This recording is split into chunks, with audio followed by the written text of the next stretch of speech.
बोला बोला छठी मैया की।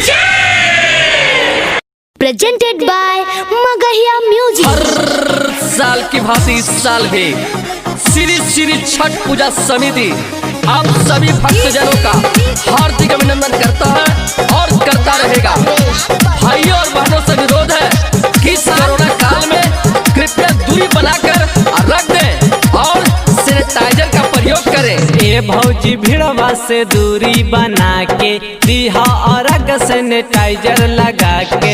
ए भौजी भीड़वा से दूरी बना के दिहा और सैनिटाइजर लगा के। सुपा दौरिया रखिया सजा के, सुपा दौरिया रखिया सजा के। दिहा और सैनिटाइजर लगा के। ए भौजी भीड़वा से दूरी बना के दिहा और सैनिटाइजर लगा के। जितने भी परवैतिन हैं गहरे पानी में ना उतरे क्योंकि आगे खतरा है। और हाँ, अपने बच्चों के हाथ पकड़ कर रखें क्योंकि मेला में भीड़ बहुत भारी है। कोरोना माता भी ला भागल नहीं, भागल नहीं हो भागल नहीं। कवनो उपहिया तो लागल नहीं, लागल नहीं हो लागल नहीं। चाची थोड़ा सोशल डिस्टेंसिंग का पालन करें। कोरोना माता भी ला भागल नहीं, कवनो उपहिया तो लागल नहीं। वैक्सीन बनाव छठी माई के मना के।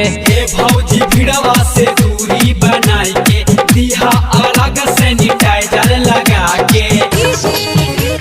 मेला में एक लड़का भुला गया है जिसका नाम अनमोल है।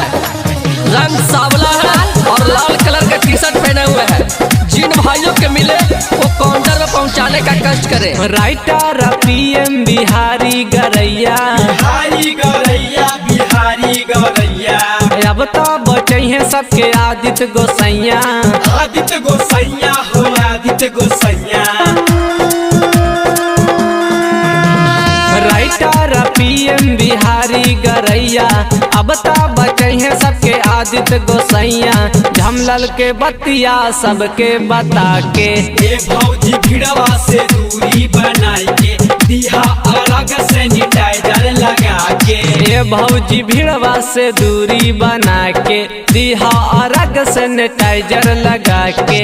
ए भौजी भीड़वा से दूरी बना के दिहा और सैनिटाइजर लगा के। सुपा दौरिया रखिया सजा के, सुपा दौरिया रखिया सजा के। दिहा और सैनिटाइजर लगा के। ए भौजी भीड़वा से दूरी बना के दिहा और सैनिटाइजर लगा के। Mix by PM Bihari.